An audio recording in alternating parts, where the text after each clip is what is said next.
Papua Barat Daya, salah satu pasukan Paskibraka hampir terjatuh usai mengibarkan bendera merah putih.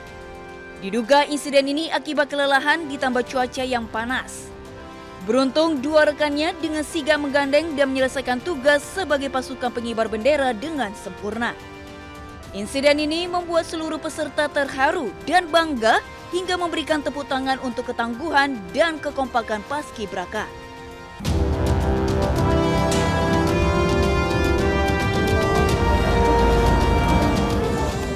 Insiden bendera merah putih terbalik terjadi saat akan dikibarkan pasukan pengibar bendera pusaka di lapangan Kondo Sapata, Pamasa, Sulawesi Barat.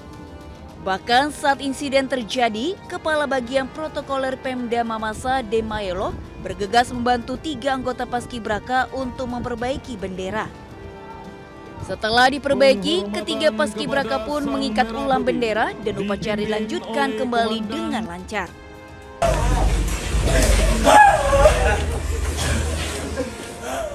Namun usai upacara berlangsung, anggota Paskibraka menangis menyesali insiden ini.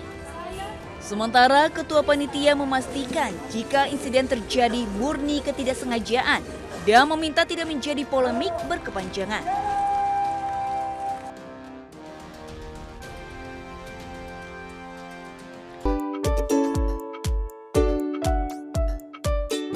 Memperingati HUT ke-80 kemerdekaan Republik Indonesia, berbagai tempat menggelar beragam lomba yang unik dan menarik. Seperti halnya di Panti Jompo Sukinto yang berada di Banjarnegara, Jawa Tengah, berlangsung penuh ceria.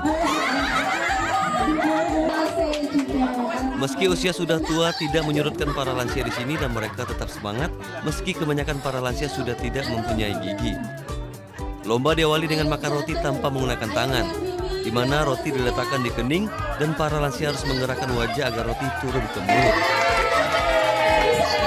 Tawa pun pecah saat roti berulang kali jatuh, namun mereka tetap gigih untuk mencoba.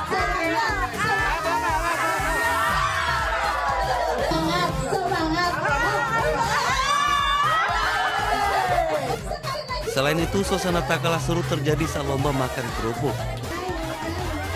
Beberapa lansia mengaku kesulitan menggigit kerupuk karena gigi yang sudah tidak lengkap.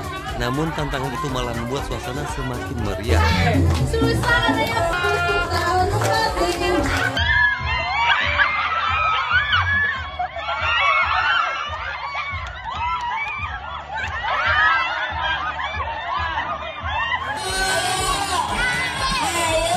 Sementara itu, Semarak Kemerdekaan juga dimeriahkan dengan ragam perlombaan anak-anak dan para orang tua di klaster Copenhagen Diamond Green, Sawangan, Depok, Jawa Barat.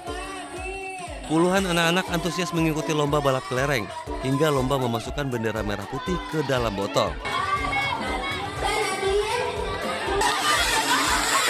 Tidak kalah seru, para orang tua juga adu kekuatan dengan lomba tarik tambang dan lomba ketangkasan dengan mengumpulkan koin di pepaya yang dilumuri susu dan kopi.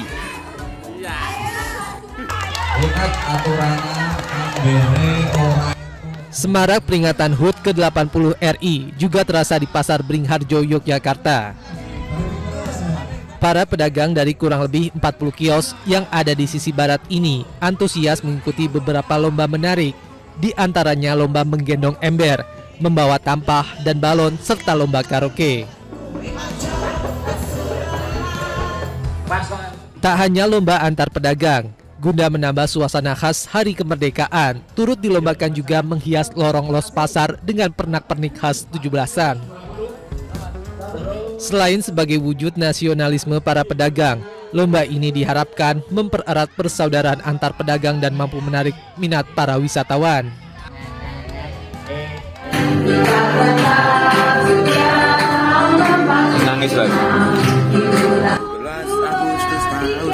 Kaum lanjut usia tidak mau kalah dengan anak muda yang menggelar lomba 17-an.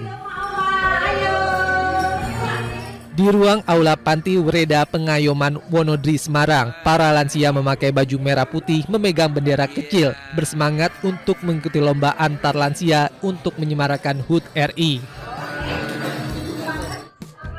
Berbagai lomba digelar dengan penuh keceriaan dan menyiratkan pesan, salah satunya lomba memilah biji-bijian. Lansia lainnya berlomba menyusun gelas berpasangan.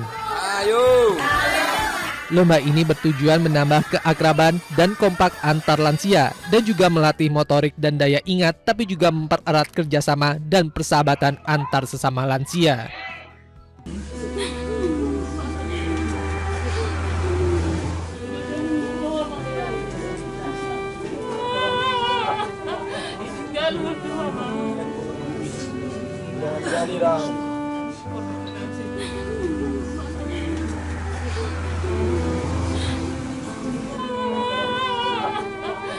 Isak tangis seorang komandan pasukan pengibar bendera di Kecamatan Lintang Nihuta, Kevin Selaban, pecah saat melihat jenazah sang ayah yang sudah terbujur kaku. Sang ayah tutup usia pada umur 59 tahun akibat sakit yang dideritanya. Kevin datang ditemani oleh rekan-rekan paskibranya. Sebelum saya pergi seleksi, bapak saya sudah mendoakan saya supaya saya bisa menggapainya. Dan ternyata bapak saya dikabulkan. Makanya saya mau memperjuangkannya. Karena saya tidak mau mengecewakan bapak saya, pelatih saya, dan orang terdekat, apalagi negara saya.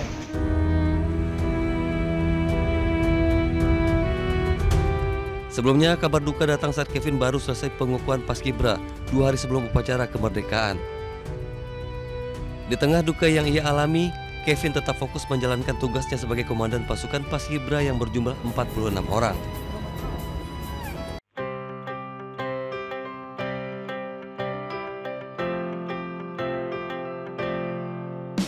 Puluhan orang berkebutuhan khusus mengikuti lomba melukis pada momen perayaan kemerdekaan di halaman gedung Gerakan Dapur Indonesia Garuda Biru di Jati Asih, Bekasi, Jawa Barat.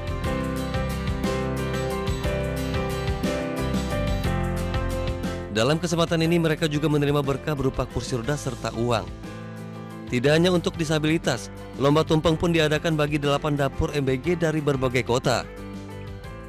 Kegiatan ini ditujukan untuk menyemangati serta menjaga kekompakan para pejuang dapur MBG.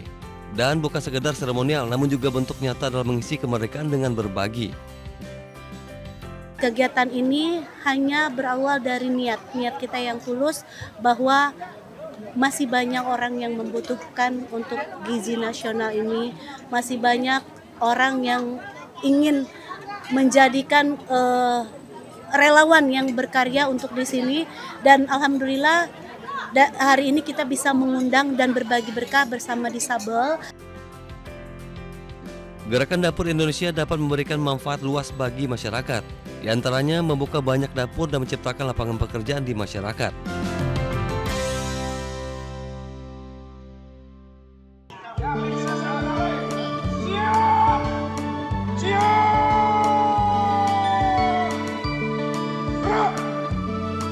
Kegiatan diawali upacara bendera di Gudang Tembakau di Kecamatan Larangan, Pamekasan. Upacara yang dihadiri ratusan petani dan pedagang tembakau sekaligus menjadi awal pembelian hasil panen dengan harga antara Rp50.000 hingga Rp70.000 per kilogram. Pada musim panen tahun ini diharapkan bisa terserap hingga 80.000 ton tembakau. Petani tembakau ini selama ini berperan penting untuk perekonomian bangsa. Sekarang kami berharap, kami bersama para ulama berharap pemerintah untuk hadir. Jadi ini sebenarnya konvoi ini juga bertujuan kita ingin memberitahu, ayolah petani ini juga dilihat.